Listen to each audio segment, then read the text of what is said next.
हिमाचल में चुनाव खत्म हुए हैं, पोस्टमार्टम करिए तो कांग्रेस को शुक्रिया अदा करना चाहिए बीजेपी के बागियों का, क्योंकि कांग्रेस जीती चुनाव में उसमें सबसे बड़ा योगदान वो बागियों का है। ऐसी 9 सीटें हैं जहां पर कांग्रेस सिर्फ बीजेपी के बागियों की वजह से जीती है।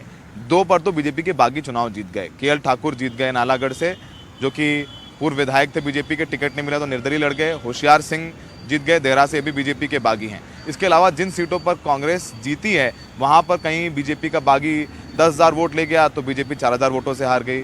जहां 5,000 ले गया वहां बीजेपी 3,000 वोटों से हार गई। अगर ये बागी ना होते तो कांग्रेस बहुत पीछे होती। और अब देखिए वोट प्रतिशत देखिए, जो बीजेपी का वोट शेयर है वो 43% है और कांग्रेस का वोट शेयर है वो 43.9%, यानी लगभग 1% कांग्रेस को ज़्यादा वोट मिले हैं। लेकिन गणित खराब हुई, जो अन्य हैं, निर्दलीय हैं, उनका वोट शेयर है 10.9%, यानी जो 10% है वो जो बीजेपी के खेमे में जा सकता था वो गया कांग्रेस से, वो अलग हो गया और कांग्रेस को फायदा हो गया। अब इसकी वजह क्या है? खुली लड़ाई थी।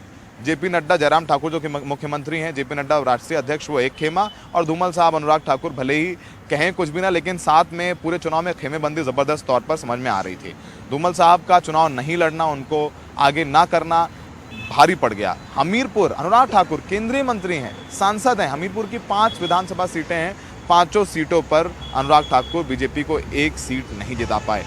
नदौन से सुक्खू साहब जीत गए जो कांग्रेस के हैं। इसके अलावा बरसर में कांग्रेस जीत गई। 1 सीट पर तो कांग्रेस मात्र 60 वोटों से जीती है, जो हमीरपुर शहर है, वहाँ से निर्दलीय चुनाव जीते। और सुजानपुर, जो धूमल, प्रेम कुमार धूमल जो कई बार मुख्यमंत्री रहे हैं, उनकी विधानसभा सीट भी बीजेपी नहीं जिता पाई। वहाँ भी जो बीजेपी है वो 399 वोटों से हार गए। और पिछली बार भी धूमल साहब हारे थे, यही वजह था कि जयराम ठाकुर आए, और जयराम ठाकुर को एक्सीडेंटल चीफ मिनिस्टर कहा जाता रहा क्योंकि धूमल साहब चुनाव नहीं जीत पाए थे। तो साफ तौर पर ये जो लड़ाई है वो बहुत भारी पड़ गई बीजेपी को। अब इसको लेकर के खींचतान होती रहेगी। अनुराग ठाकुर नहीं जीत पाए, लेकिन एक नेता जिसने बीजेपी में अपना गढ़ बचा लिया वो है जयराम ठाकुर, मुख्यमंत्री।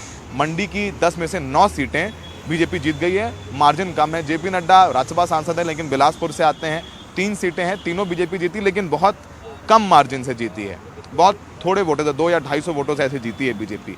तो बीजेपी को भी इस बार आत्ममंथन करना होगा, क्योंकि ये प्रेस्टीज बैटल था जेपी नड्डा के लिए। जेपी नड्डा ने 50 से ज़्यादा रैलियां की, रोड शो किए, ये तक कह दिया कि यूक्रेन की लड़ाई प्रधानमंत्री मोदी ने रुकवा दी थी बच्चों को निकालने के लिए। 370 का मामला, राम मंदिर का मामला, योगी आदित्यनाथ ने 20 रैलियां कर ली, प्रधानमंत्री मोदी 5 रैलियां कर गए। प्रधानमंत्री मोदी कह गए कि आप कुछ मत देखो, मैं हिमाचल का बेटा हूं, मुझे देखिए, मुझे जाकर के वोट दीजिए। अनुराग ठाकुर कई रैलियों में भावुक हो गए, रोने लग गए, कार्यकर्ताओं से कहने लगे कि नहीं, धूमल साहब ने बहुत मेहनत की, आपको साथ नहीं छोड़ना है। तो अनुराग ठाकुर ने प्रचार किया, मेहनत की, लेकिन वो रंग नहीं लाया। लेकिन अगर लगता है कि अनुराग ठाकुर चेहरा होते, धूमल साहब चेहरा होते, तो शायद स्थिति कुछ और होती।